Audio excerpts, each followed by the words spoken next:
Boa tarde a todos, sejam muito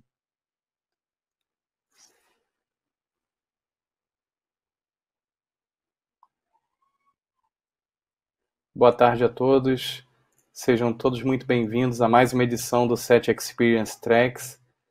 Nessa edição, uma visão técnica de como está o andamento desse projeto. Para quem ainda não conhece o projeto, tem bastante conteúdo sobre o projeto TV 3.0 no histórico de eventos online da SET, nas edições do ano passado, desse ano, no Tracks, no Academy. Tem bastante conteúdo sobre o projeto TV 3.0, também no site do Fórum do Sistema Brasileiro de TV Digital. Mas uma breve recapitulação para a gente se situar nesse evento. O projeto TV 3.0 é o projeto para o desenvolvimento da próxima geração de televisão digital terrestre no Brasil. Foi lançado uma chamada internacional de propostas em julho do ano passado, com prazo de resposta até novembro, até o final de novembro do ano passado. Recebemos 36 respostas de 21 organizações ao redor do mundo. Dessas 36 respostas, algumas tecnologias semelhantes foram combinadas e nós entramos na fase 2 esse ano, que foi a fase de teste e avaliação, com 30 tecnologias candidatas, divididas entre os diferentes componentes do sistema: codificação de aplicações, áudio, vídeo, legendas, camada de transporte, camada física, cada sendo testada por um laboratório de teste diferente, uma universidade diferente. Esses testes começaram em julho, terminam mês que vem, em dezembro. Os relatórios finais dos testes vão ser tornados públicos após a finalização. Então, temos muitas novidades, temos próximos passos ainda para continuar esse projeto ano que vem, mas nessa live de hoje a gente trouxe para conversar com a gente sobre o andamento técnico desse projeto, três pessoas que coordenam grupos de trabalho técnicos do projeto TV 3.0 no Fórum do Sistema Brasileiro de TV Digital. O primeiro a falar conosco vai ser o professor Marcelo Moreno. Ele é o coordenador do grupo de codificação de aplicações do projeto TV 3.0.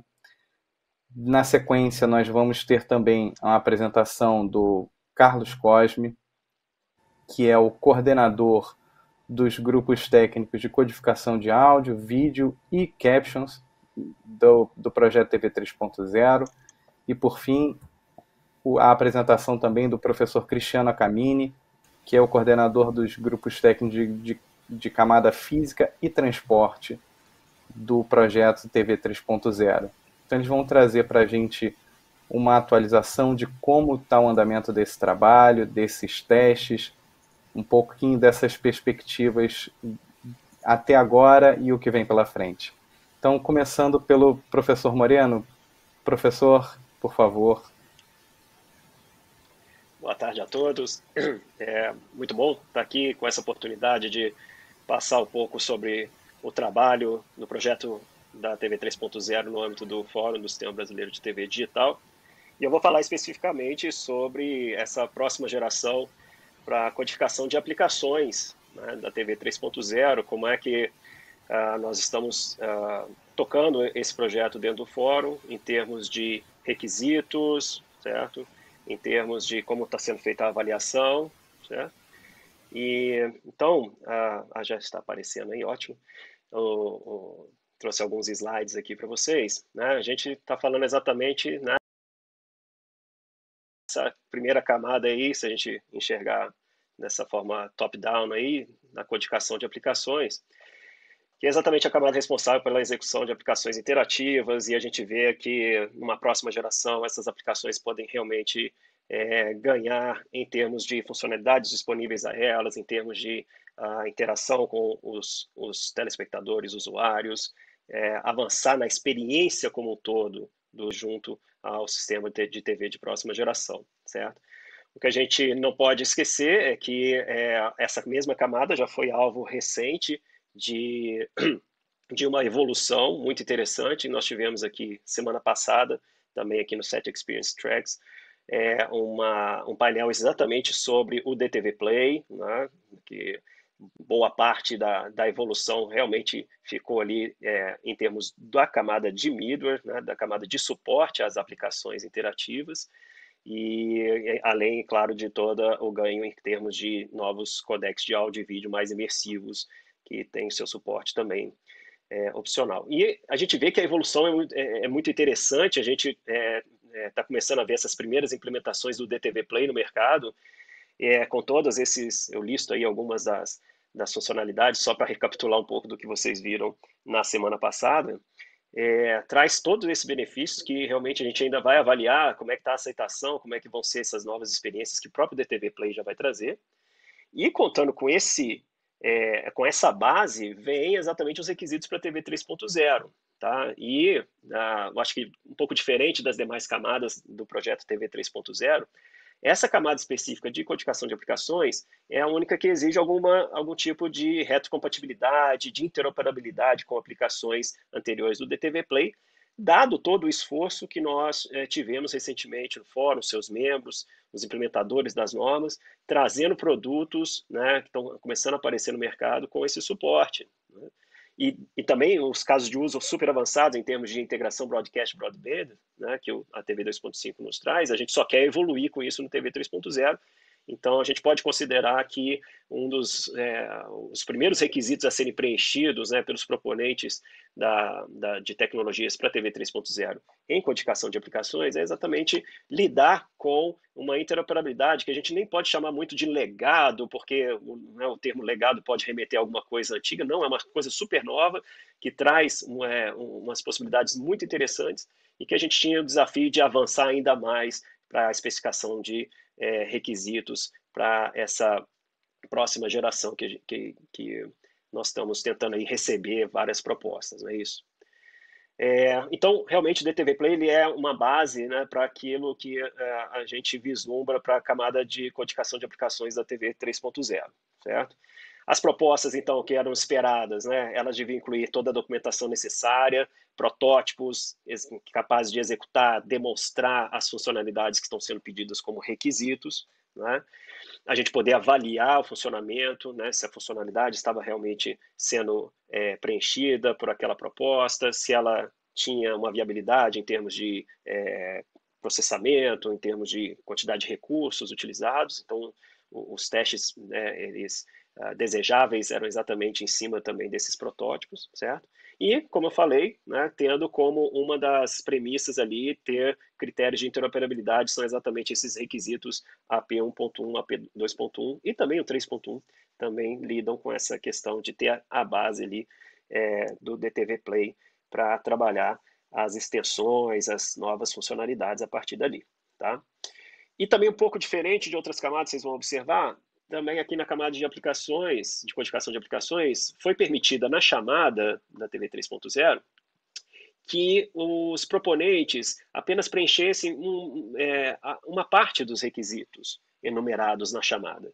Não era necessário preencher todos os requisitos como um pacote único ali de novas APIs, novas aplicações, novas especificações e prototipação completa de todos os requisitos. Não era assim. Até porque a gente enumerou muitos requisitos, foram 43 diferentes requisitos, né, e podem enxergar que quase todos dizem respeito a novas funcionalidades de software, certo? Que realmente no tempo curto que realmente a gente gostaria de receber ali as propostas, a gente realmente não esperava uma única proposta preenchendo tudo e podendo ser testada em laboratório diretamente, tá? Não quer dizer que nós não tenhamos recebido documentação que mostrasse ali, demonstrasse certas tecnologias capazes de preencher vários desses requisitos, ou até todos, certo? Mas em termos de prototipação, a gente sabia que não ia ser fácil.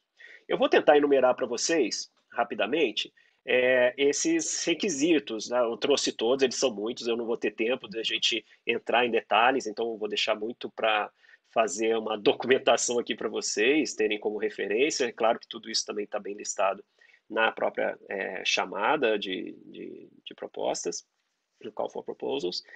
Tá? Então, vem essa primeira leva de requisitos, dizem respeito à interoperabilidade com o DTV Play, tá? Ou seja, reusar as aplicações do perfil D, né? Reusar as implementações que já estão feitas aí né, de suporte ao DTV Play para os receptores, certo? Subsistemas deles. E, claro, suportar todos os casos de uso que já são suportados pelo perfil D, certo? Então, é aquela primeira leva ali de requisitos, né, que trazem a questão da interoperabilidade. Um segundo grupo a gente pode organizar como a necessidade de suportar essas novas tecnologias que estão sendo definidas para as outras camadas da TV 3.0. Aí é a camada de transporte, a codificação de vídeo, de áudio, de captions, segundo os requisitos específicos de cada uma desses componentes da TV 3.0. Não dava muito para exigir, né, uma demonstração muito completa aqui, porque como você não sabe exatamente qual vai ser a tecnologia que vem para a TV, que vai ser a eleita, escolhida, ou ajustada, adaptada para a TV 3.0, porque faz parte da mesma chamada. Então, o que você espera ali é que as implementações do suporte às aplicações tragam ali consigam demonstrar, olha, eu não sou. As aplicações podem usar qualquer tipo de codificação de vídeo, então as APIs para manipular vídeo, áudio, captions não são específicas de certos codecs, por exemplo, então isso já é um bom passo. A questão da camada de transporte é que tem uns detalhes muito ali internos do tipo de informação que você obtém da camada de transporte, que realmente não dá para demonstrar muito do que é possível se você não tiver definido ainda a camada de transporte, né? Mas é isso, esse segundo grupo. Um terceiro grupo que eu trago aqui é do acesso a informações de mais baixo nível que o receptor possa entregar, como, por exemplo, identificar bem, né, a aplicação poder identificar exatamente não só qual é a emissora, isso já é capaz de ser feito com a TV 2.5, mas também a estação original, a estação transmissora, ter essas informações, porque o broadcaster vai poder usar isso de uma forma inovadora aí para as aplicações, seja para medições de campo, para informação de qual transmissor exatamente um certo usuário está ali pegando. Então, tem várias informações interessantes, parâmetros de recepção, nível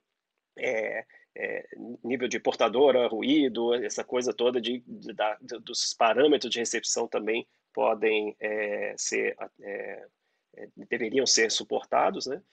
E, finalmente, ali uma API também de geolocalização para conseguir identificar corretamente a posição do receptor, não dependente apenas do GPS em si, mas a gente tem tantas outras formas de fazer a localização, ainda mais agregando essas informações de várias fontes, como as próprias redes Wi-Fi, né, por triangulação, o GPS assistido, a própria informação da qual a estação transmissora já dá uma ideia da região. Então, tem coisas muito interessantes que podem melhorar a precisão aí da informação sobre geolocalização. Ok? O próximo grupo é bastante interessante também. Deixa eu ver aqui, a imagem não apareceu. Apareceu agora. É habilitar a TV orientada a aplicações, uma mudança talvez um pouco maior, que não trata só das APIs, as funcionalidades que as aplicações vão poder oferecer aos usuários, mas o próprio usuário já ser deparado no momento de início do consumo do conteúdo de TV, ele já se deparar com o mundo todo de aplicativos, não é?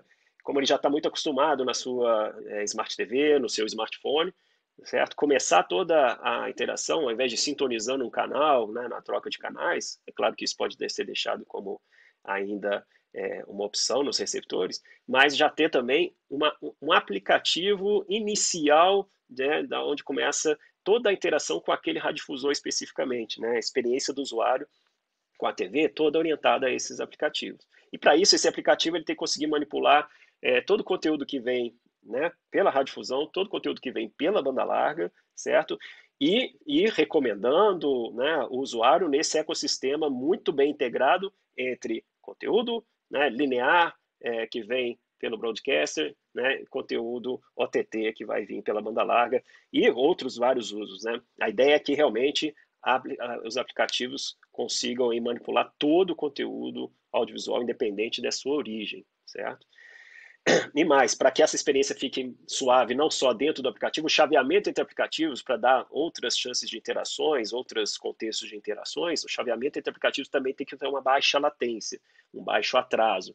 né, para não ter uma descontinuidade da experiência que o telespectador, o usuário, está tendo ali com a TV, de ter né, uma descontinuidade que faça notar essa troca de contexto de um aplicativo para outro, certo? Também foi uma demanda incluída na chamada.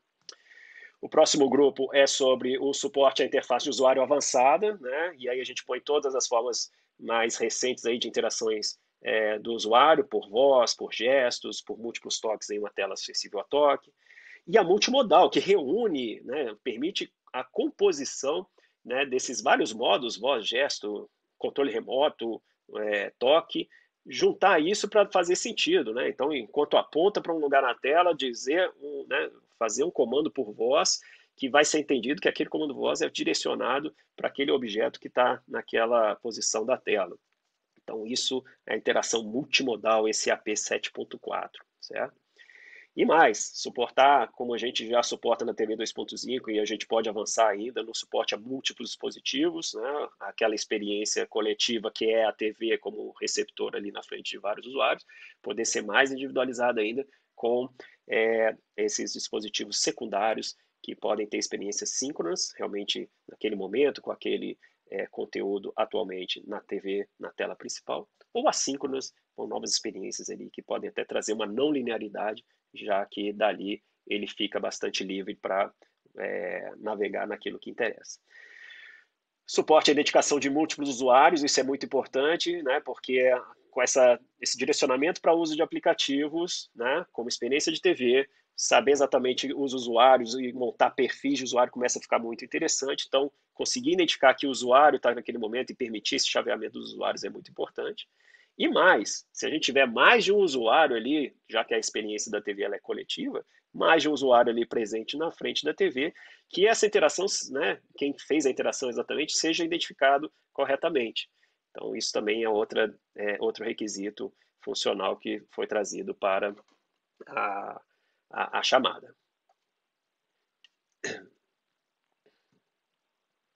Tentando trocar aqui. Ai, agora tinha alguma animação ali imprevista. Próximo grupo ali, né, também nessa identificação dos vários usuários, perfis, a medição de audiência ela pode começar a ser explorada por meio de aplicativos. A gente já teve alguns experimentos anteriores de como usar aplicações interativas para ajudar numa medição de audiência, ainda que seja para critérios próprios ali do radiodifusor, nada em termos de validação com o Instituto de Pesquisa, mas agora, com o conhecimento que a gente pode ter de múltiplos usuários, saber quem está interagindo, essa medição de audiência pode ficar cada vez mais avançada, né? Introduzir algo sobre machine learning, porque para dar melhores recomendações, ciência de contexto, né? Isso tudo, conhecendo tão bem o usuário, o seu perfil e essa possibilidade de inteligência artificial, a gente também tem que proteger muito bem a privacidade do usuário, certo? Então, ter a conformidade com a Lei Geral de Proteção de Dados, a LGPD, isso é muito importante. E ainda proteger cada API que trata de informações sensíveis do usuário, proteger corretamente, pedindo a anuência dos usuários, né? Em seguida, a gente vai ter ali uma convergência IP, que está muito relacionado com a camada de transporte, mas a gente quer também que a entrega das aplicações também seja um push IP, para facilitar principalmente a implementação, a recepção dessas aplicações, o reencaminhamento dessas aplicações e dos conteúdos para outros dispositivos, certo?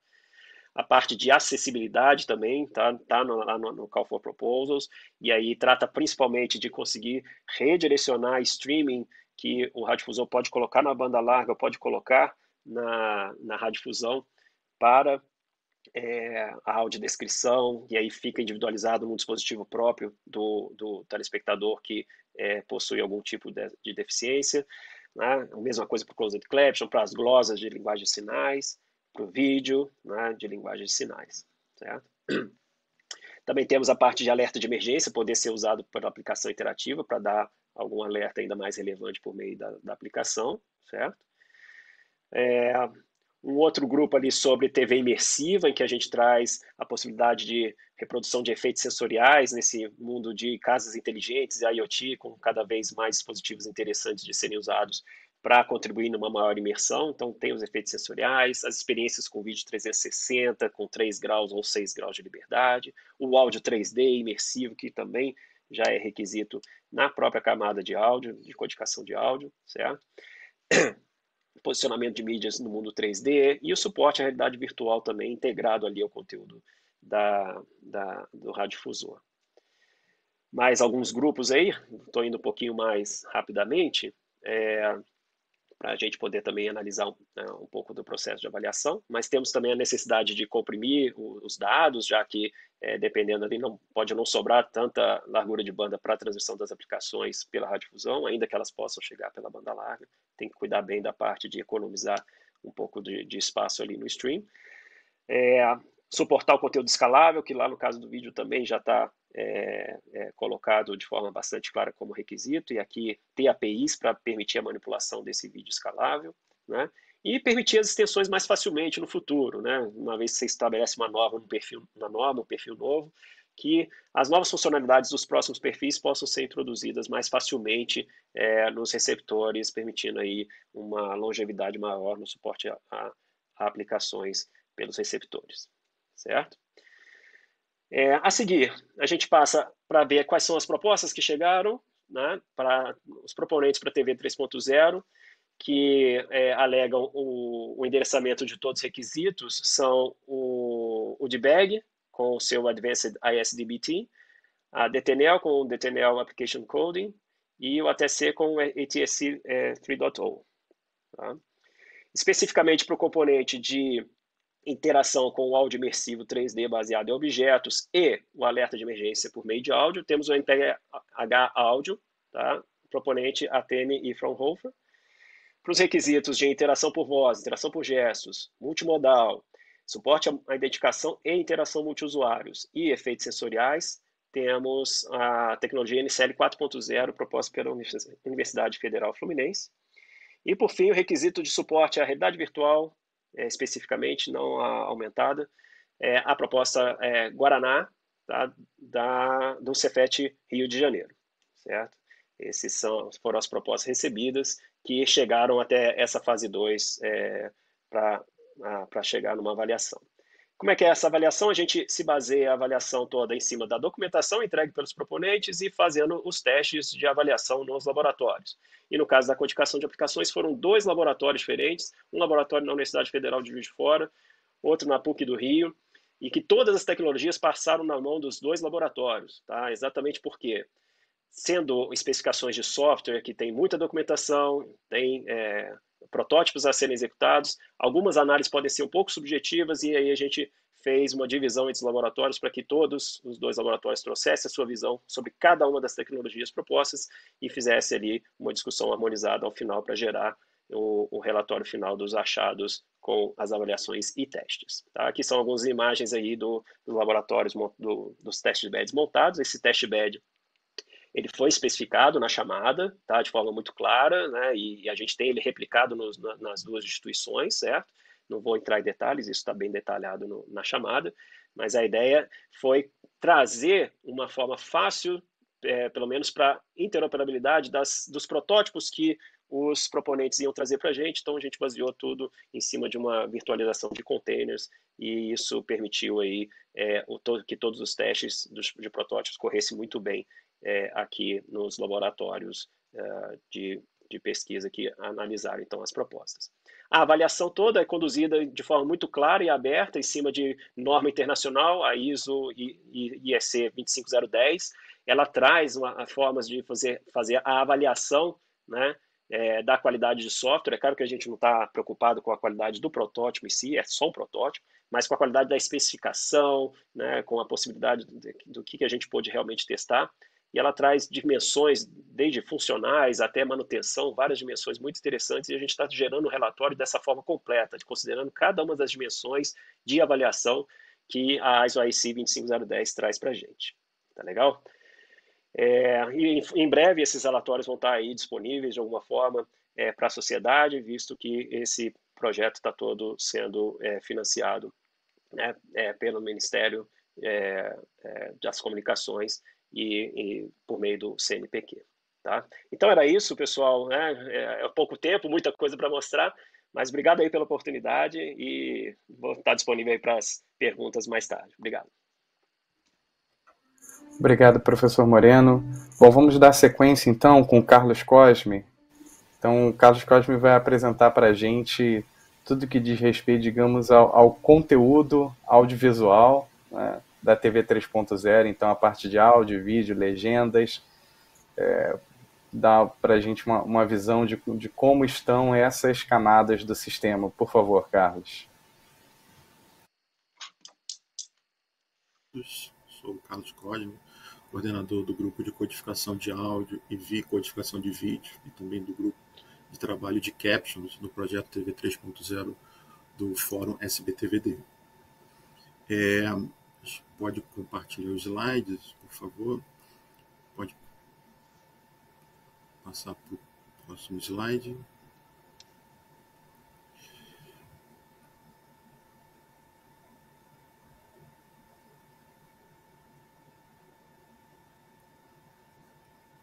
Enquanto o slide está sendo compartilhado, só para tentar dar uma visão geral para vocês, pode passar para o próximo slide. A gente tem a arquitetura construída para a TV 3.0, então vocês podem ver que existem várias camadas, cada uma dessas camadas com as suas respectivas funções. E aqui agora eu vou comentar brevemente as funções, os requisitos, né, sobre a camada de codificação de vídeo, a camada de codificação de áudio e a camada de codificação e a camada de captions. Próximo slide. Bem, a camada de codificação de vídeo para a TV 3.0 inclui diversas melhorias que aumentaram a qualidade visual. Podemos destacar o suporte a resoluções espaciais desde 720p até 4320p, o famoso 8K. Perceba que com a TV 3.0, o suporte a vídeo com varredura entrelaçada deixará de existir e apenas vídeo com varredura progressiva, vídeo este com 10 bits, será suportado. Também teremos um vídeo mais fidedigno com a utilização das tecnologias de HDR, High Dynamic Range, e WCG, Wide Color Gamut, oferecendo assim uma experiência visual com melhor contraste, melhor highlights e cores aprimoradas. Haverá também suporte para frame rates progressivos, desde 23,97 até 120 frames por segundo, permitindo assim um melhor detalhamento da cena sendo exibida. Além dessas facilidades, a codificação de vídeo da TV 3.0 explorará o recurso de escalabilidade em 3 abordagens. Teremos uma escalabilidade espacial, onde um vídeo com resolução HD poderá ser melhorado, por exemplo, para a resolução 4K, com o envio de informações adicionais. Numa outra abordagem, temos a escalabilidade temporal, onde o frame rate do vídeo poderá ser aumentado conforme o tipo de programa e ou complexidade da cena. E, finalmente, numa terceira abordagem, a escalabilidade da qualidade, onde o bitrate do conteúdo visual poderá ser incrementado conforme a disponibilidade de meios de transporte adicionais. A comutação transparente, né, broadcast / broadband, entre broadcast e broadband, e a interoperabilidade com outras plataformas são requisitos da codificação de vídeo que possibilitarão ao consumidor usufruir nativamente de uma experiência fluida, resultado da combinação dos serviços lineares e OTT. O foco se torna no consumo de mídia, independente do meio, e assim pretendemos potencializar o engajamento do nosso telespectador. Existem muitos outros detalhes dos requisitos, não tenho tempo de passar todos os detalhes, mas eu realmente recomendo a todos acessarem o site do fórum, procurarem o documento TV 3.0, fase 2, Testing Evaluation, e lá na seção, no capítulo 4, na seção 4.4, vocês encontrarão em detalhes todos os requisitos especificados para a camada de vídeo, para a camada de codificação de vídeo da TV 3.0. Próximo slide. Bem, como foi exposto, nós fizemos um call for proposal solicitando tecnologias para a codificação de vídeo e recebemos inúmeras respostas. Especificamente, a codificação de vídeo, ela tem os seus requisitos divididos em alguns subcomponentes. Então, para o primeiro subcomponente, que nós chamamos de Video Based Layer Codecs, nós recebemos 3 respostas. Nós recebemos a tecnologia AVS3, proposta pelo DTNEL. Nós recebemos o HEVC/SHEVC proposto pelo ATSC e nós recebemos o VVC, no caso o Main Profile, sendo proposto por um consórcio agora formado pelo DBED, pela Interdigital, pela ATM e pela Fraunhofer HHI. O segundo subcomponente, que justamente endereça o aumento da qualidade de vídeo através do enhancement, que nós chamamos de Video Enhancement Codecs, nós recebemos 4 propostas. A primeira, o Dynamic Resolution Code, foi proposto pela Phase e pela Harmonic. A segunda tecnologia para enhancement foi a LC-EVC, proposta pela Venova, pela Phase e pela Harmonic. A terceira tecnologia para enhancement é o SHVC, proposto pelo ATSC. E a terceira tecnologia é o VVC, utilizando o Multilayer Profile, novamente proposto pelo DBED, pela Interdigital, pela ATM e pela Fraunhofer HHI. Além disso, existe um terceiro subcomponente dentro da codificação de vídeo que endereça especificamente o HDR com mapeamento dinâmico, que nós chamamos no nosso documento como HDR Dynamic Map Codecs. E para esse nós recebemos 3 propostas tecnológicas. Nós temos o SL HDR 1, 2 e 3, proposto pela Interdigital, pela Philips e pela ATSC. Nós temos o SMPTE ST209410, o famoso Dolby Vision, proposto pela Dolby e pelo ATSC. E também temos o SMPTE ST2094-40, o famoso HDR10+, proposto pela Samsung. Nós ainda temos outros 2 componentes, que são um subcomponente chamado VR Codec, e nós recebemos uma proposta única, que é o V3C, e aí o V3C ele inclui 2 tecnologias, chamada o VPCC e o EMV, sendo que essa tecnologia foi proposta pela Interdigital, pela Philips, pela Phase e pela Harmonic. E nosso último subcomponente, que nós chamamos de Emergency Warning System Manager, nós recebemos uma proposta única chamada ATSC 3.0 AEA, proposto, obviamente, pelo ATSC. Então, isso compreende todo o universo de tecnologias que está sendo avaliados para a codificação de vídeo da TV 3.0. Próximo slide. E aí, como que essas avaliações estão ocorrendo?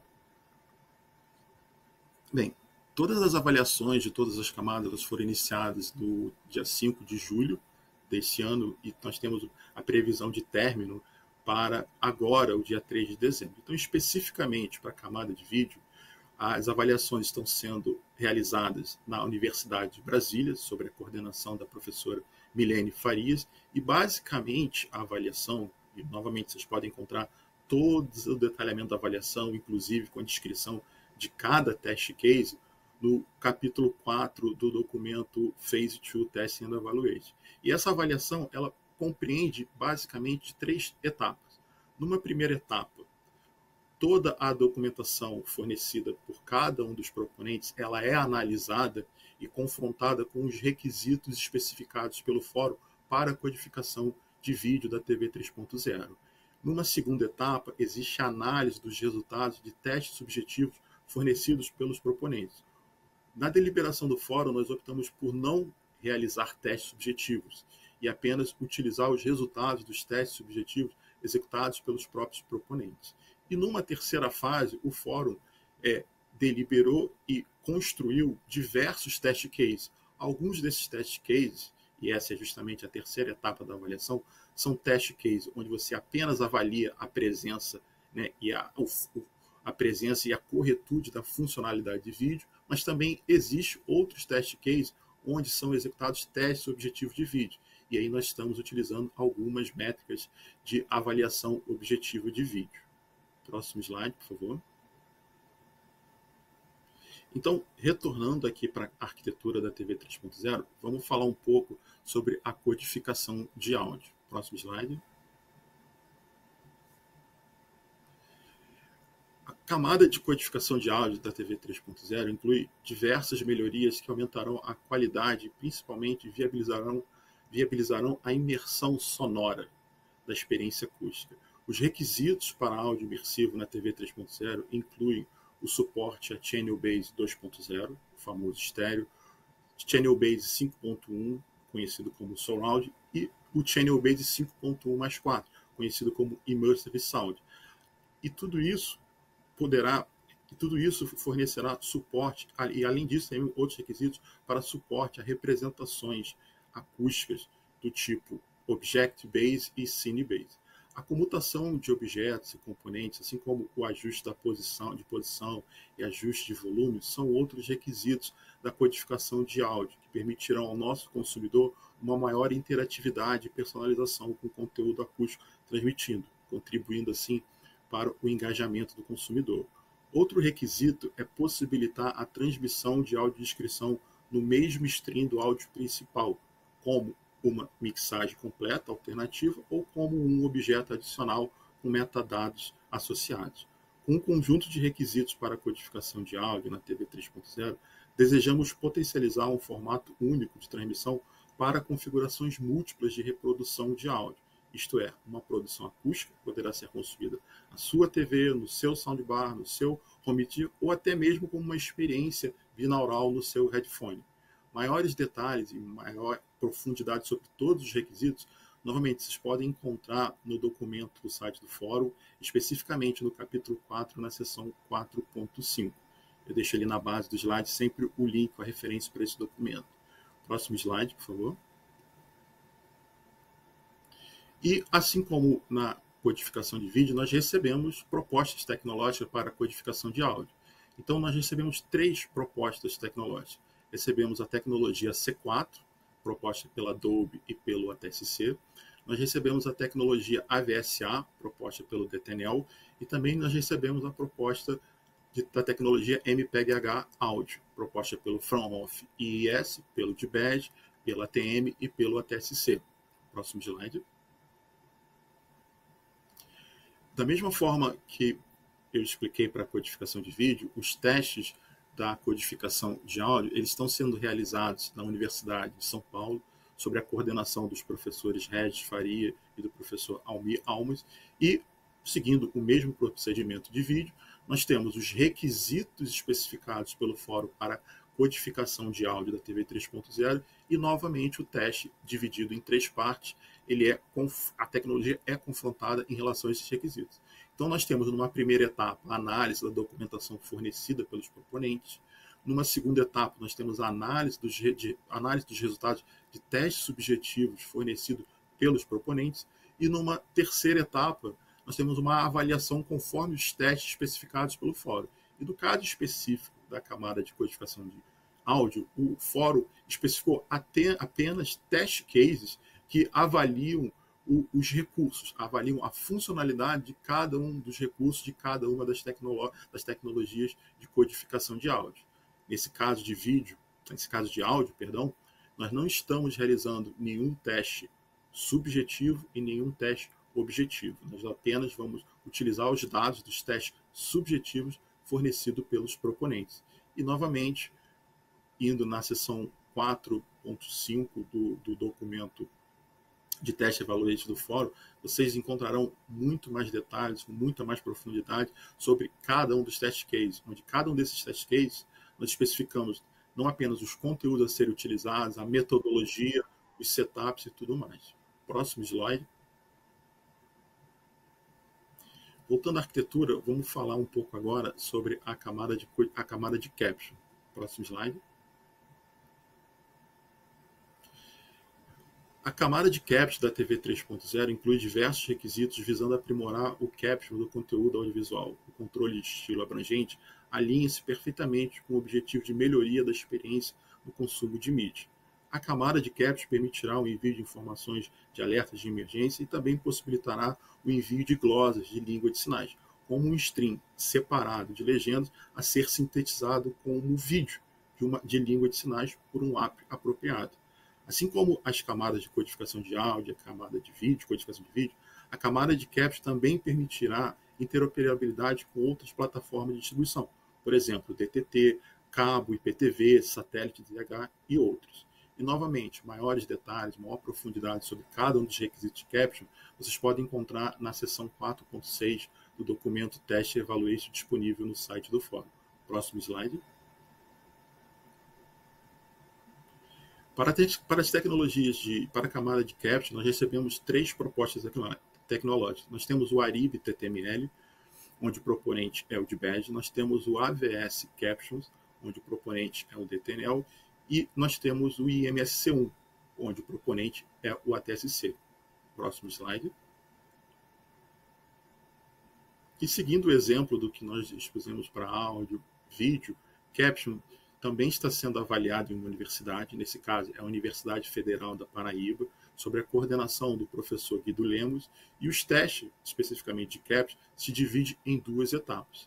Numa primeira etapa, as tecnologias são analisadas, né, toda a documentação fornecida pelos proponentes é analisada e verificada em relação aos requisitos para a camada de Caption especificados pelo fórum. Numa segunda etapa, existem test cases esses especificados pelo fórum, onde cada uma das tecnologias tem as suas funcionalidades avaliadas. Próximo slide. Bem, agradeço a todos e obrigado. Obrigado, Carlos, pela apresentação bem completa do status dos testes de áudio, vídeo e captions. Então, para finalizar essa visão técnica, né, essa avaliação técnica das propostas candidatas para compor a TV 3.0, eu passo a palavra então para o professor Cristiano Camini, que vai tratar então das camadas física e de transporte do projeto TV 3.0. Então, professor Cristiano. Produção. Boa tarde a todos, espero que estejam bem, com muita saúde. Se vocês puderem compartilhar a apresentação, eu já inicio, né? Bom, enquanto a apresentação carrega, só gostaria de ressaltar, né, que a apresentação que eu vou realizar agora é relativa, né, aos testes da camada de transporte e a camada física, né, da TV 3.0. Nós já vimos, né, a arquitetura da TV 3.0, ela já foi comentada, né, pelo professor Moreno, pelo Carlos Cosme, né, e a gente observa em destaque aqui bem no centro que a camada de transporte ela interconecta todas as outras camadas.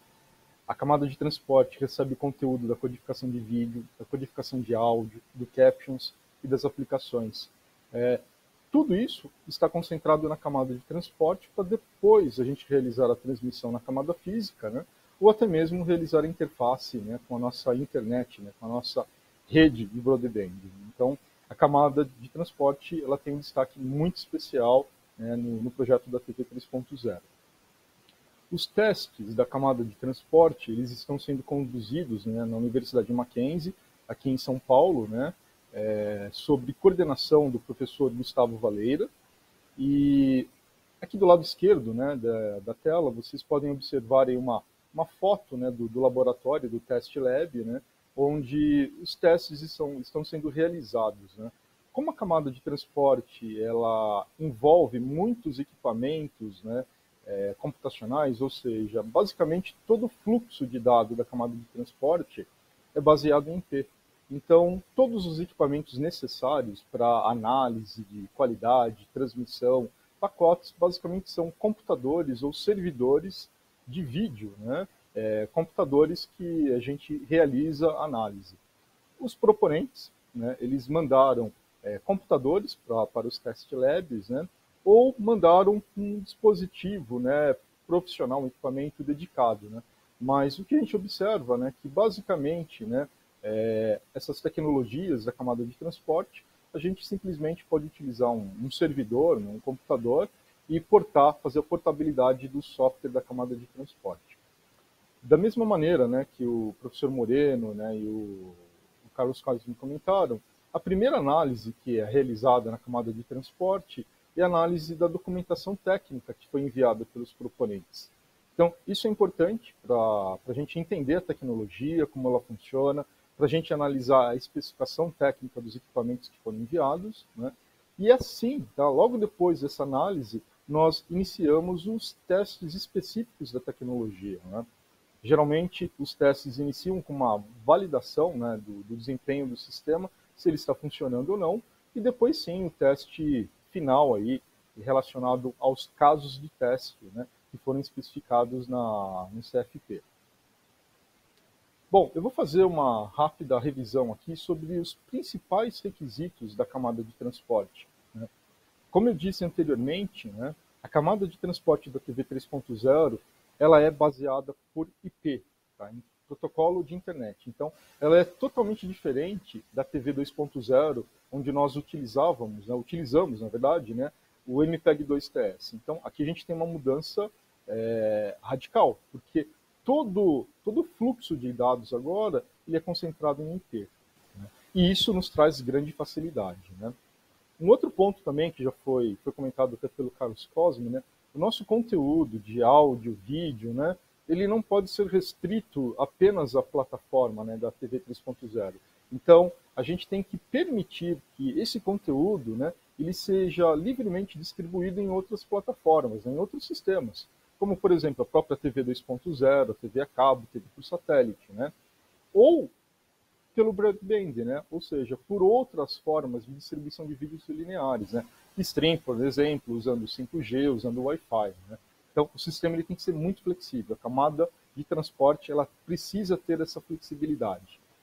E um ponto assim fundamental que eu acho assim, no meu ponto de vista, de super importância na camada de transporte, ela ter os mecanismos necessários para a gente realizar o sincronismo na troca de conteúdo, né? Então, o que significa isso? Se a gente olhar aqui essa tela, essa imagem do lado direito, a gente vai observar 4 usuários, 4 viewers, né, da tela. Tá? Seja essa tela um PC, um televisor ou um celular, né? Em um determinado instante de tempo, ou seja, durante a programação da emissora, todos recebem o mesmo conteúdo. Só que na hora do comercial, da propaganda, cada usuário ele vai receber uma publicidade direcionada. E como que isso é feito, né?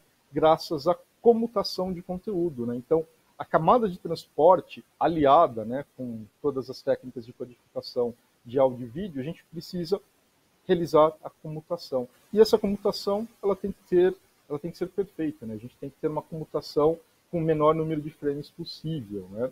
Então, a camada de transporte ela precisa oferecer esses mecanismos, né? E principalmente receber esse conteúdo, né, muitas vezes pela internet. O que o Carlos Cosmo comentou ali, né, sobre a codificação escalável, né, isso é muito importante, né? A gente precisa trazer, né, uma nova experiência para o usuário da TV. Então, se ele tem oportunidade, se ele tem disponível, né, na sua residência uma conexão de internet, né, a gente vai conseguir prover, tá, dados adicionais, né, uma camada de enriquecimento para melhorar essa experiência visual do nosso usuário, né? Então, até que como um exemplo, né, a gente pode ter uma imagem Full HD, né, e recebendo, né, um fluxo complementar de dados, seja ele pela internet ou por uma outra tecnologia que a gente usa na camada física, que é chamada de channel bounding, né, a gente consegue receber uma camada base de vídeo e a camada de enriquecimento. E com isso a gente aumenta a experiência, né, a qualidade visual e sonora do nosso usuário, né. Uma outra característica também que a gente precisa, né, que a camada de transporte ela precisa trazer, é a capacidade de fazer do radiodifusor, do próprio usuário, né, ele conseguir fazer o download de conteúdo, né, e deixar isso armazenado no seu device, né, no seu televisor, e no momento oportuno, junto com a camada de aplicação, né, a gente realiza a transição desse conteúdo, né, então ele é muito importante. Tá? Então são ferramentas, né, até que o professor Moreno comentou, que a camada de transporte ela precisa trabalhar de uma forma muito aliada, né, com a camada de aplicação, codificação de áudio, vídeo e captions, né. E é claro, como a gente está falando de um fluxo de dados transmitido pela internet, seja uma publicidade personalizada, né, ou informações adicionais, complementares, a gente precisa proteger isso com uma criptografia. Então, todo o fluxo, né, da camada de transporte do lado do broadband da internet ele tem que ser criptografado, né? E a gente recebeu, né, inicialmente na fase 1, 4 candidatos, né, 4 proponentes de tecnologias, né. No final, né, para a fase 2, apenas 3 candidatos eles continuaram na proposta, né, mas no final a gente teve 4 tecnologias. Então nós temos agora 3 proponentes de tecnologia, né, e 4 tecnologias que estão sendo avaliadas, né. Então, por exemplo, o Route Dash do ATSC, essa tecnologia já foi avaliada aqui no nosso laboratório, né, e em breve aí nós iremos publicar o relatório aí com todos os resultados interessantes que a gente obteve, né. A outra tecnologia foi o SMT. O SMT é uma tecnologia desenvolvida na China, né, e suportada pelo DTVNEL, né, e o NERC-DTV. Então, esses foram os nossos proponentes. No caso do MMT, nós temos 2 versões, né, da camada de transporte. Uma versão americana, né, do proponente ATSC, e a versão japonesa do MMT, né, através do proponente DBAG, né. Então, com isso, nós totalizamos, né, 4 tecnologias candidatas para a camada de transporte, né, e eu posso até dizer para vocês que nós já basicamente finalizamos todos esses testes, né, e estamos aí na fase final aí de ajustes, né, na editoração e para aprovação final do nosso relatório perante ao Fórum do Sistema Brasileiro de TV Digital, né.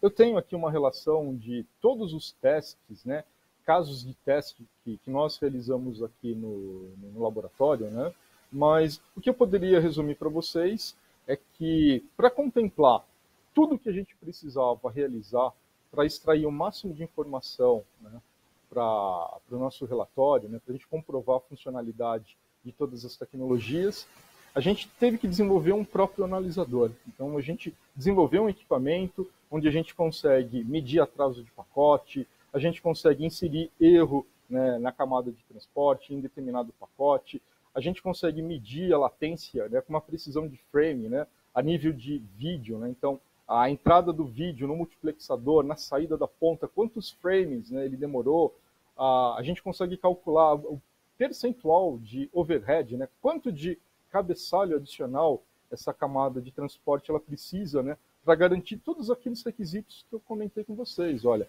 ter totalmente sincronismo na mídia, receber fluxo pela internet, pelo ar, fazer a comutação, trocar um conteúdo de áudio, permitir que o usuário solicite um áudio que não está disponível pela TV aberta, né, pela interface aérea, né, e a gente consegue fazer o download, né. Então, esse desenvolvimento ele foi muito importante, né, porque a gente conseguiu se capacitar desenvolvendo não a camada de transporte, mas ferramentas, né, para validar, né, para mensurar o desempenho dessas tecnologias. Bom, novamente eu volto agora, né, para a arquitetura da TV 3.0 e, como a gente pode ver, a camada de transporte ela é um elo fundamental, porque ela alimenta a camada física, né. O que é a camada física? É o elemento, é a camada onde nós vamos transmitir todo esse conteúdo que foi discutido até agora através de uma antena, tá?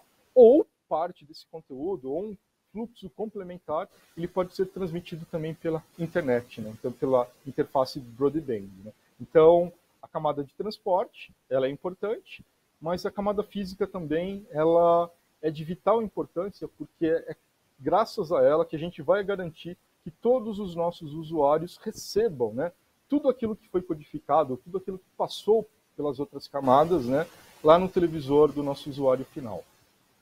Bom, os testes de laboratório, né, melhor dizendo, os testes, eles foram divididos em 2 categorias: testes de laboratório e testes de campo, né. Os testes de laboratório, né, eles estão sendo realizados no Mackenzie, sob minha coordenação. Todos os testes eles são realizados em uma gaiola de Faraday, né? Vocês podem observar aqui na foto do lado, né? Então, uma câmera blindada com controle de temperatura, umidade. E a primeira fase, né, do teste da camada física é o estudo da documentação fornecida pelo proponente, né? Então, a gente estuda todas as especificações, manual dos equipamentos, né? E depois disso a gente parte para o teste especificamente, né? Só que antes de realizar o teste de desempenho, a gente faz um teste para verificar se o equipamento enviado pelo proponente, se ele não ocorreu nenhuma avaria, né? Então a gente pega as especificações enviadas pelo proponente e a gente faz a medida no laboratório. Coincidindo essas medidas, né, a gente garante que o equipamento não sofreu avaria, e aí a gente pode ir para o próximo nível de teste, que é o teste de desempenho, né? Daqui a pouco eu vou falar para vocês os principais requisitos, né, que a gente especificou, né, no nosso CFP. Para os testes de campo, né, eles estão sendo conduzidos no Rio de Janeiro, né, pela UF, né, Universidade Federal Fluminense, sob a coordenação da professora Natália Fernandes, né.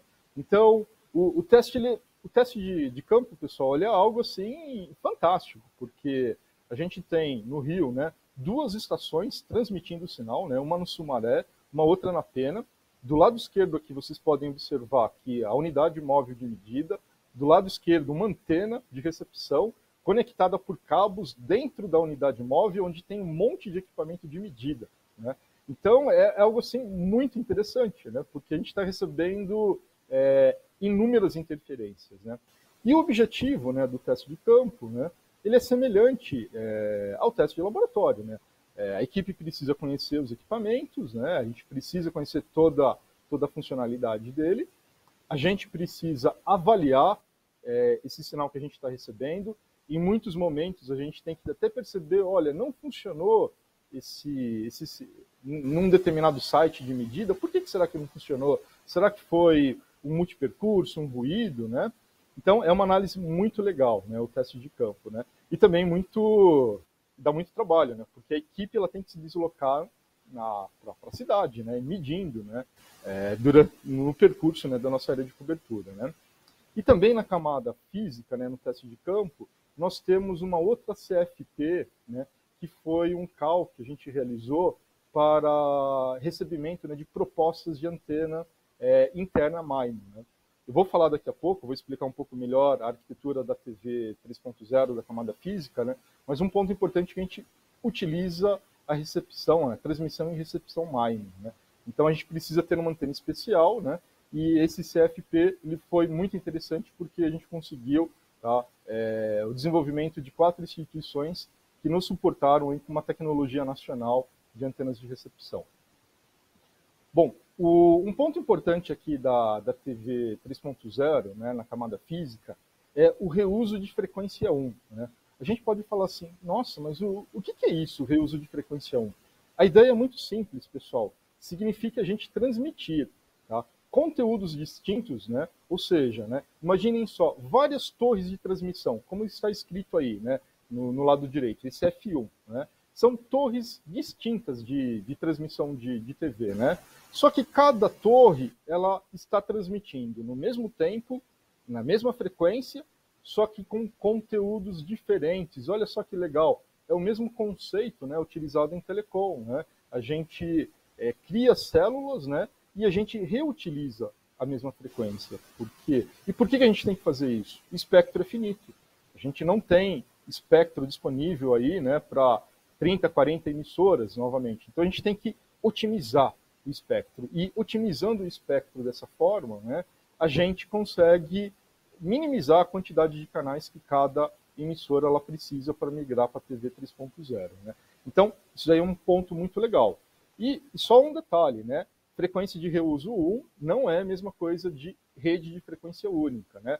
O reuso de frequência 1 a gente pode também até configurar, transmitir no modo SFN, né? Mas são coisas distintas. Só que aí a gente paga um preço, né, para ter esse reuso de frequência 1, para a gente otimizar mais esse espectro. A gente tem que ter um método de modulação muito robusto, né? E ao mesmo tempo uma codificação de canal, que é uma tecnologia que corrige erros na recepção. Ela tem que ser muito robusta, né? Então a gente tem que usar o estado da arte da modulação e o estado da arte da codificação de canal, né? Só que na hora que a gente configura esses dois parâmetros, né, a gente acaba transmitindo uma taxa de bits muito pequena, né? Não muito pequena, né? A gente reduz essa taxa de bits. Só que qual que é a vantagem disso? Eu passo a receber o meu sinal com uma relação sinal-ruído negativa, né? Eu coloquei aqui uma foto de um espectro, né? Vocês podem até pensar assim, olha, esse sinal está estranho, né? Eu tenho picos aí nas extremidades da direita e um vale no meio. O que isso significa? Significa que o sinal da TV 3.0, né, ele está abaixo do nível do ruído, né? Então, essa é uma característica da TV 3.0. Enquanto a TV 2.0, o sinal ele tem que estar muito acima, né? 16 dB, 17 dB acima, né, do noise floor do sinal, né, do ruído, a gente pode operar com um sinal abaixo, né? E aí a gente foi além ainda disso, né? A gente falou, olha, a especificação da camada física, ela tem que funcionar com um canal Rayleigh, né? E esse canal, a gente configura ele no nosso laboratório, né? A gente tem um emulador de canal e a gente consegue configurar uma recepção portátil, né? Uma pessoa andando na rua, uma pessoa dentro de um veículo, né? Uma recepção com uma antena externa, né? Então a gente configura todas as características, né, que a professora Natália encontra em campo, né? Só que em campo a gente não consegue controlar todas as variáveis, né? Só que em laboratório a gente controla e a gente consegue mensurar, né? Seria, entre aspas, assim, dar uma nota, né, do desempenho, né, dessa tecnologia. E para compensar, pessoal, aquela diminuição na taxa de bits, a gente optou por usar uma transmissão MIMO, né? O que é o MIMO? A gente muda o conceito, né? Cada torre de transmissão de TV, ela não vai ter mais uma antena, ela vai ter duas antenas, ela vai ter dois transmissores, né? E a gente vai transmitir agora com polarizações distintas, né? Por exemplo, uma polarização horizontal e vertical, isso foi feito no Rio, né? E com mais ou menos 45. Então, a gente consegue fazer isso, né? Transmitir e receber também, tá? Com MIMO, né? Só que para receber também a gente tem que ter uma antena especial, né? Uma antena 2x2, né? E aí foi até por isso que a gente criou aquele CFP, né? Para receber propostas, né? Protótipos de antenas para os testes. No laboratório é bem simples, né? A gente consegue emular, né? A gente consegue simular, né, uma interferência de polarização cruzada na transmissão e recepção. A gente vai usar a mesma topologia usada ainda na TV 2.0, então não significa que a gente está trabalhando com frequência de reuso 1, que a gente vai diminuir a potência e vai encher a cidade de torres de transmissão. Não, esse não é o objetivo. A gente vai continuar transmitindo, tá, com alta potência e, de preferência, com torres bem altas, né, para a gente aumentar muito a nossa área de cobertura. Bom, tudo isso, tá, ele tem um objetivo muito bacana, né, porque se a gente realizar um planejamento adequado do nível de potência irradiada, a gente vai permitir que todos os receptores, tá, dentro da área de cobertura, né, de outorga do radiodifusor, a gente consiga receber o conteúdo da TV 3.0 com antena interna. A gente não vai precisar mais de antena externa, né? E a gente quase nem vê mais antena externa, né, quando a gente anda pelas ruas. Então, uma antena interna, MIMO, né, ela já seria suficiente. E a gente tem até esperança, né, com o avanço da tecnologia, né, é que essa própria antena interna, né, ela seja incorporada dentro do próprio televisor, talvez uns frames do televisor, né? E com isso vai acontecer o quê? A televisão, a TV 3.0, ela vai se tornar plug and play. A gente vai chegar em casa, vai ligar lá na tomada, vai apertar um botão lá de start, de scan, né? E no final a gente vai ter um monte de apps ali, como o professor Moreno falou. E a gente não vai se preocupar em conectar uma antena, ligar a internet. Internet é legal, né? Mas a gente não vai ter aqueles problemas lá de configurar, colocar senha no televisor, né? Então, ela vai ser simplesmente isso. Liga na tomada, aperta um botão e ela vai mostrar todos os apps aí que a gente precisa para assistir todo o conteúdo disponível, né? Essa tecnologia, né, para a gente ter a agregação de canais, mais taxas de bit na TV, ela é chamada de channel bonding, que eu comentei com vocês, né? E basicamente o que isso significa? A gente pode transmitir uma camada base em um canal de TV e uma camada complementar, né, que vai aumentar aquela qualidade de vídeo, né, aquela resolução, para um determinado televisor específico, né? Um televisor mais caro, né, um high-end aí que tenha dois receptores de TV. Então, a gente já está pensando nisso, a gente já está pensando no futuro, tá? Onde os televisores eles possam incorporar aí dois receptores de TV e utilizando essa tecnologia para a gente aumentar a taxa de bits, né, na recepção e aumentar a experiência do usuário. Sistema de alerta de emergência, né, o sistema de wake-up, isso a gente já tem na TV 2.0, A gente manteve isso com mais recursos e a extensibilidade, né? Então a gente não pode ficar preso numa nova camada física onde a gente não pode mudar nada nela, né? Então, olha, isso não estava escrito na norma, a gente não pode mudar. Então, a gente quer uma plataforma, uma nova tecnologia, onde a gente permita fazer alguns ajustes. Por exemplo, mudar o padrão de pilotos que não estava especificado originalmente, melhorar o método de modulação, né? Então, tudo isso está previsto aí no nosso CFP, né? Dos proponentes, tá? Nós recebemos do Japão a tecnologia chamada de ISDBT avançado, pelo proponente de BEG.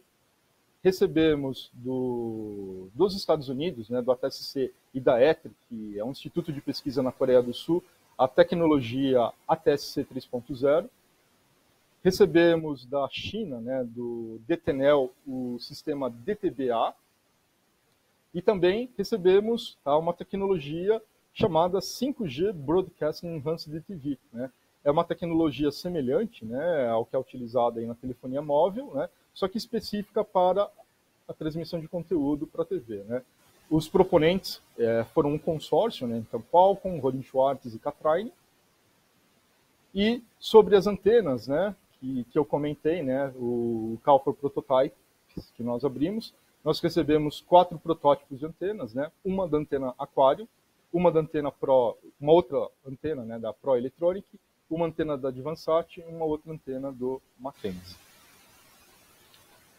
Bom, eu tenho aqui uma lista aqui de requisitos, né, e de testes, né, complementares que a gente realiza, né, mas eu só queria finalizar aqui minha apresentação, né, que são muitos testes que a gente realiza, né, e a nossa experiência da TV 2.0, ela já norteia a gente assim, para problemas que a gente já teve, né, na TV 2.0 e que foram solucionados, né? Então eu posso até citar aqui problemas, né, que a gente conhece. O ruído impulsivo, né? Então o ruído impulsivo ele está presente nos lares brasileiros pela falta de aterramento, tá? Então a gente previu também isso daqui, né? Então a gente avalia o ruído impulsivo, a gente verifica, né, o desempenho, né, do sistema com a frequência de reuso 1. Isso daqui é um teste muito legal que a gente faz, pessoal. A gente coloca 2 transmissores, né, um transmissor A, um transmissor B, transmitindo conteúdos diferentes de áudio e vídeo, né, só que eles estão com a mesma potência, né, transmitindo no mesmo tempo, e a gente consegue sintonizar, né, a estação A ou a estação B, né, e a gente até faz uma medida aí a longo prazo, né, a gente fica observando a imagem por até 1 hora, né. Então, eu vejo assim, né, existem muitas coisas bacanas, né, que a gente realizou nesse projeto da TV 3.0, né, na parte de elaboração de procedimentos de testes, né, na execução dos testes, né, e eu gostaria aqui de encerrar, então, a minha apresentação, agradecendo aí o Ministério das Comunicações, né, pelo todo o suporte financeiro, né, e o CNPq também, que viabilizou a implementação das bolsas aí para a realização desse projeto. É isso, Fausto. Muito obrigado pela atenção. Obrigado, professora Camini. Bom, pessoal, chegamos então ao final das apresentações. A gente já recebeu algumas perguntas aqui pelo sistema da live, da SET. Eu vou começar aqui com a primeira pergunta que eu recebi, e aí, bom, ela não está direcionada a nenhum dos palestrantes, então vocês fiquem à vontade para se manifestar. A pergunta é do Venâncio Rocha, e ela é a seguinte: já foi pensado em como encapsular os recursos da TV 3.0 para a plataforma de satélite? Temos o modelo de TV-RO, que é uma base de distribuição importante para as emissoras. Lembro que no lançamento da TV digital, Band e Rede TV disponibilizaram o sinal HD no satélite aberto. Bom, é uma pergunta um pouco difícil, eu tenho que admitir, porque nós somos do Fórum do Sistema Brasileiro de TV Digital Terrestre, o que significa que o fórum, como tal, ele não tem... não está no escopo do fórum definir o sistema de transmissão por satélite, né?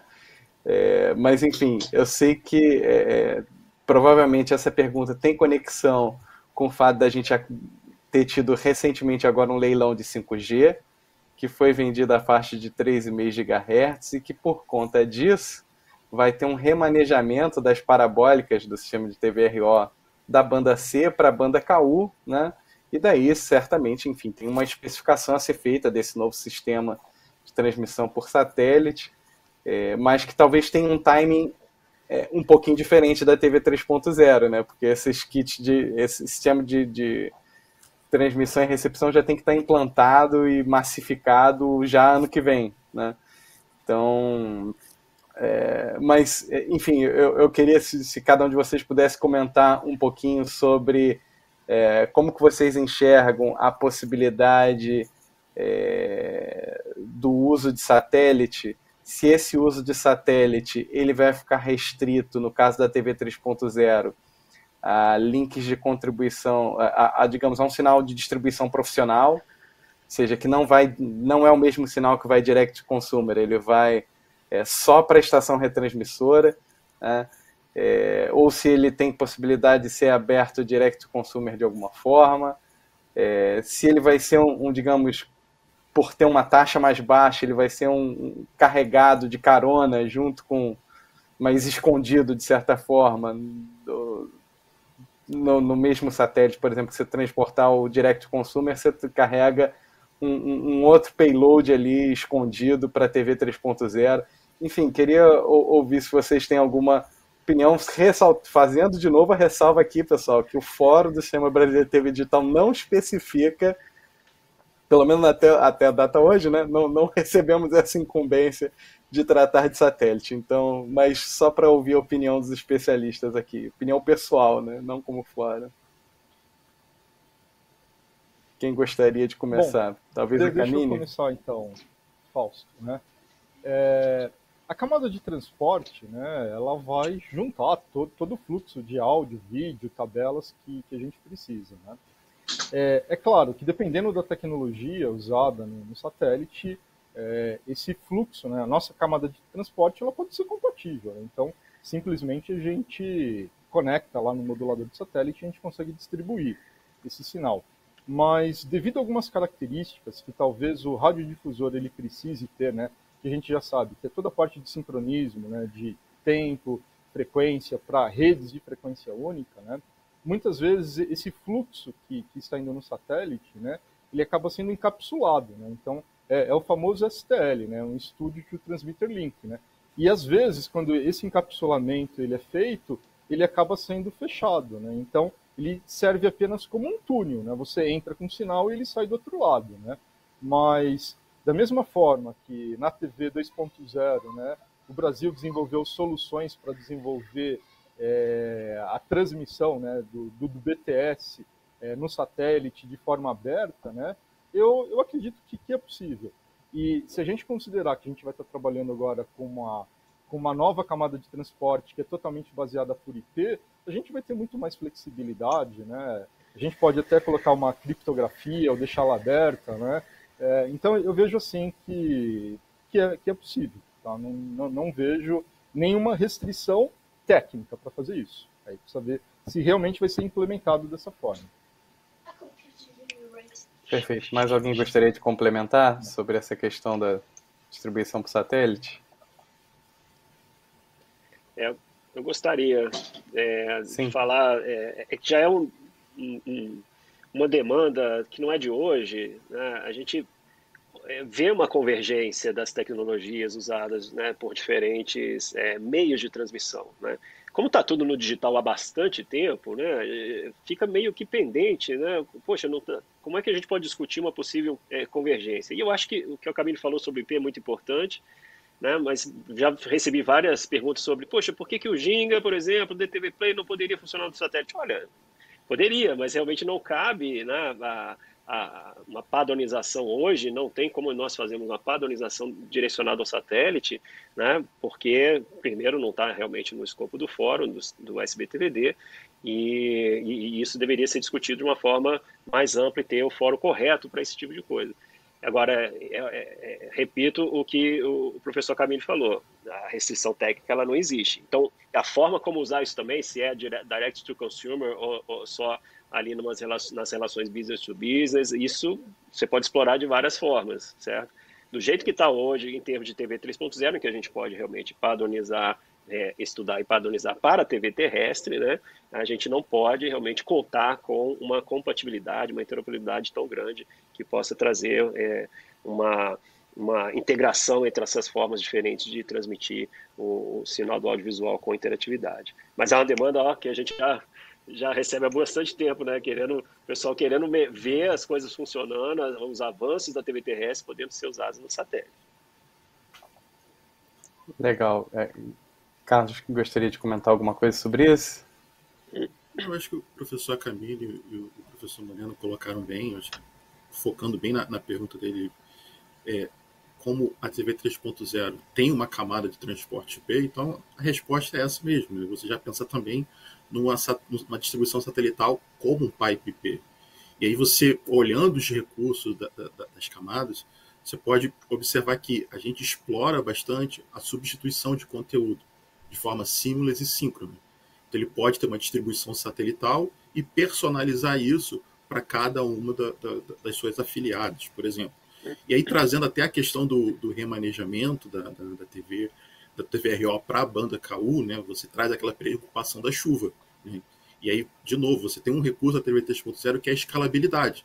Então você pode ter no seu pipe satelital um mod code meio mais robusto, transportando ali um base layer do vídeo ou um estéreo do áudio, e o segundo pipe com um mod code menos robusto, transportando o conteúdo de enriquecimento, que vai transformar aquele estéreo num 5.1 ou no 5.1+4, ou aquele vídeo num vídeo 4K ou 8K. Enfim, isso dá muita margem para implementações técnicas. Beleza, pessoal. Bom, em todo caso, claro, a gente, como a gente disse, né, o Fórum SBTV dele foi criado por um decreto presidencial e ele teve o seu escopo definido por esse decreto. Então, o Fórum não tem autoridade, assim, por si, de definir o que vai ser feito por satélite, né? Então, mas... E tem uma questão aí do time, né? De quando vão ser distribuídos os receptores do novo TVRO, né? E em que ponto estaremos do projeto TV 3.0, porque naturalmente, se a distribuição dos receptores em banda KU acontece antes do projeto TV 3.0 estar finalizado, né, também ficaria mais difícil essa incorporação de todos esses recursos de largada, né, no novo TVRO. Mas, enfim, a gente tem várias outras perguntas, então deixa eu tentar seguir para ela. A próxima pergunta é também do Venâncio Rocha, talvez essa seja para o Carlos. Dentro dos 6 MHz, será possível carregar quantos canais em 4K? Seria possível utilizar a multiprogramação com canais secundários codificados que podem ser comercializados no modelo de assinatura? Essa é uma boa pergunta. Isso os testes vão dizer, né? A gente vai descobrir esses resultados nos valores de taxas, a eficiência do sistema de transporte, a eficiência dos codificadores de vídeo, agora no início de dezembro. O que a gente pode adiantar é que dentro do fórum a gente tem um objetivo de, dentro de um canal de 6 MHz, nós pelo menos conseguirmos enviar um vídeo HD, certo? E se utilizar um segundo canal de 6 MHz, através do recurso de Channel Bond que o professor Camille mencionou, mais os recursos de escalabilidade de vídeo, a gente conseguir fazer a agregação da capacidade desses dois canais de 6 MHz e poder oferecer um conteúdo enriquecido até a resolução de 4K. Ok? Muito bom. Bom destacar também que mesmo esse conteúdo HD seria um conteúdo HD de qualidade melhor do que o que a gente tem hoje, sim, não é isso? Sim, com certeza. Um conteúdo progressivo, HDR, usando um espaço de cor estendido. Então, assim, não é um conteúdo HD que nós temos hoje, que é entrelaçado, que é SDR. Não, é um conteúdo HD já seguindo todas as especificações que nós colocamos por fora. HD, 10 bits, varredura progressiva e HDR. E a outra parte da pergunta dele seria possível utilizar multiprogramação com canais secundários codificados para serem comercializados no modelo de assinatura? Claro que tem uma parte regulatória dessa pergunta que eu vou abstrair, né, porque nós estamos aqui só na visão técnica, né, mas do ponto de vista da visão técnica, algum de vocês gostaria de comentar a possibilidade de você fazer multiprogramação no canal e você ter algum fluxo de algum desses subcanais, digamos, criptografado, com algum CAN, algum sistema de criptografia para acesso condicionado que você pudesse fazer no esquema de TV por assinatura? Olha, da forma como a tecnologia está sendo colocada, né, com os requisitos, né, a multiprogramação vai ser possível a depender da capacidade do canal. Então, o usuário, né, o broadcast, ele vai ter que avaliar a qualidade que ele quer, com a capacidade que ele tem, e que o futuro codec de áudio, o futuro codec de vídeo oferecerá. Será que isso vai ser um 720p, 1, 2, N canais? Será que vai ser possível 1, 2 conteúdos HD? Não sei, nós vamos saber isso ao final dos testes que estão sendo realizados. Sobre isso ser comercializado no modelo de TV por assinatura, veja que a gente pode agregar o canal broadband. Né? A gente tem ali no modelo de transporte da TV 3.0 a interface de broadband, que não é escopo de definição do fórum, nós não estamos definindo aquilo, mas é interpretado pela camada de transporte como qualquer canal IP bidirecional, simétrico ou assimétrico. Então ele pode também utilizar esse modelo através do canal broadband, como o professor Camille bem comentou. Sim, nós também temos suporte à criptografia, então isso pode ainda ser criptografado e tentar se aproximar mais do modelo de assinatura. Talvez o professor Camille possa complementar que nos requisitos da nossa chamada a gente não incluiu um requisito de criptografia para o sinal do ar, mas a gente inseriu um requisito de criptografia para o sinal via internet, né? Claro que se o receptor tem o suporte à criptografia, ele suportaria a criptografia pelo ar, pela internet, por qualquer lugar. É só que uma questão de modelo operacional previsto, né, seria de manter o canal do ar, que já vai ter uma capacidade limitada, com a programação free-to-air, e essa criptografia da internet, ela tanto pode ser usada simplesmente para fazer uma gestão, né, dos direitos autorais do radiodifusor, como eventualmente para habilitar modelos de negócio, né, que o app, dependendo, você pode ter uma assinatura e ter acesso a um conteúdo adicional só para assinante, pode ter níveis de assinatura, enfim. Mas foi muito mais pensando nesse nível de aplicação te permitir um acesso premium de um conteúdo ou de proteger, do que fazer um novo TVA, né? Uma nova TV por assinatura pelo ar. Mas a Camille, você quer complementar alguma coisa sobre isso, ou Moreno? Não, é isso mesmo, Fausto. Está previsto, né, apenas a criptografia pelo fluxo da internet, né? Mas facilmente aí o receptor, né, pode ser modificado para receber pelo sinal do ar também. Não, é perfeito. E em termos de, né, necessidade de criptografia, a entrega por meio da banda larga, ela, como não está em meio ao serviço do broadcaster, né, ele fica liberado realmente para integrar com o seu aplicativo de OTT, com o seu ambiente já de streaming que ele tem na internet. Isso também evita vários problemas em termos também de regulação também. Né? Exatamente. Não precisa mexer no framework regulatório para possibilitar esse tipo de modelo de negócio. Bom, uma próxima pergunta aqui pela ótica do telespectador, e eu acho que talvez esse seja para o Moreno, né? Pela ótica do telespectador, o que muda na experiência de assistir TV? Ou ainda na experiência de interagir com a TV?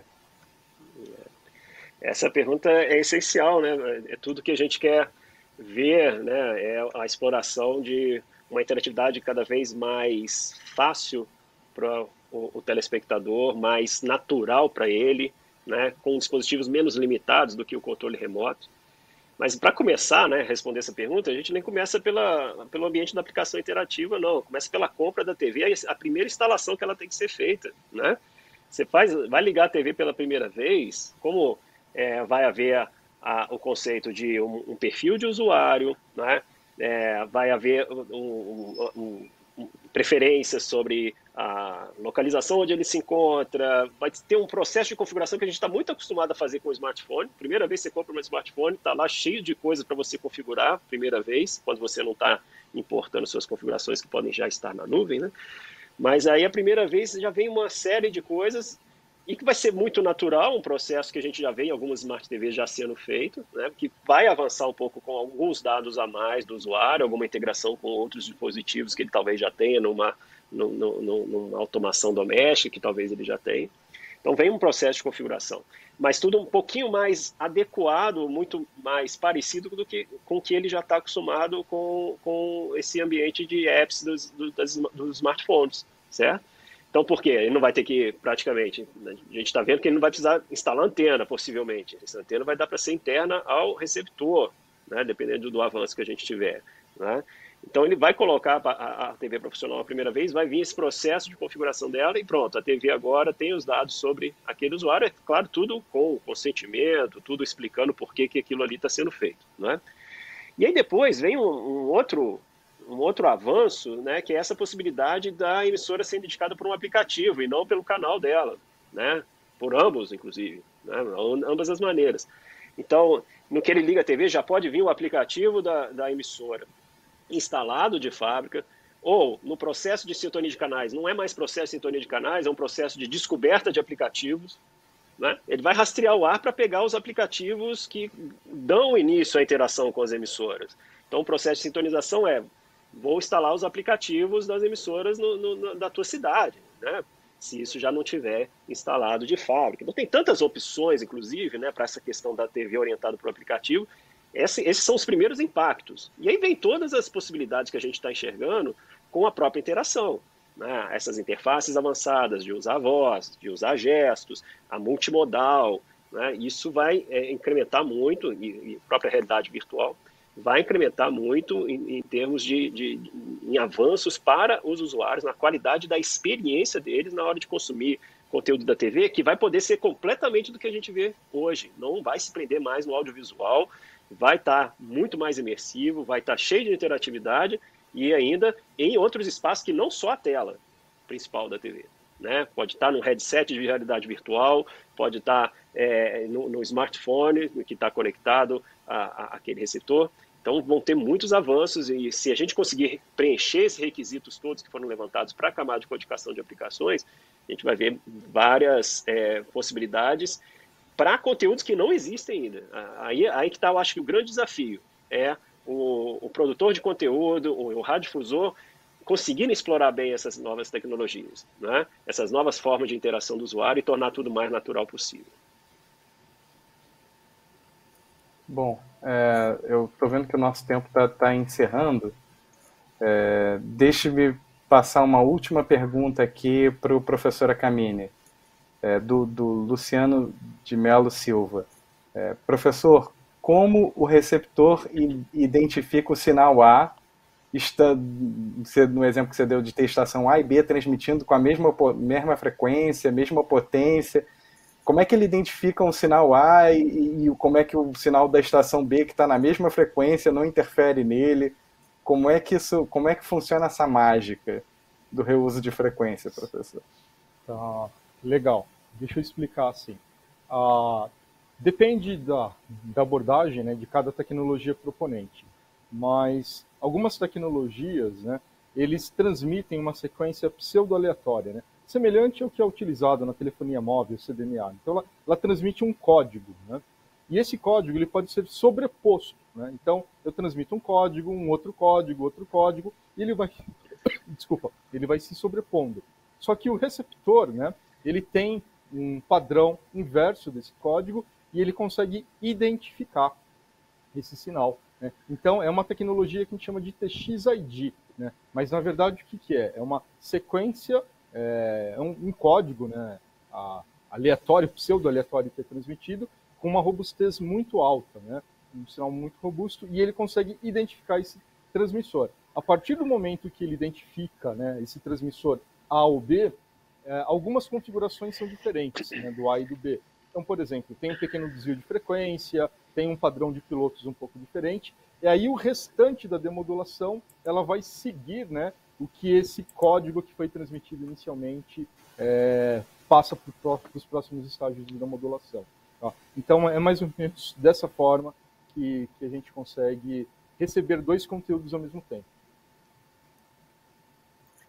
Bom, obrigado, professor. Eu acho que nós ainda tínhamos uma boa quantidade de perguntas aqui, mas realmente o nosso tempo se esgotou, então queria só agradecer a participação do professor Moreno, do Carlos Cosme, do professor Acamini,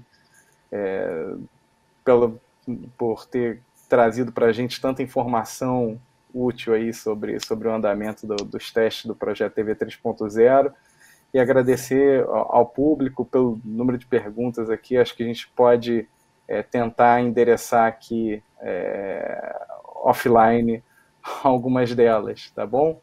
Então, com isso, pessoal, muito obrigado pela participação de todos e até uma próxima oportunidade. Obrigado. Até mais.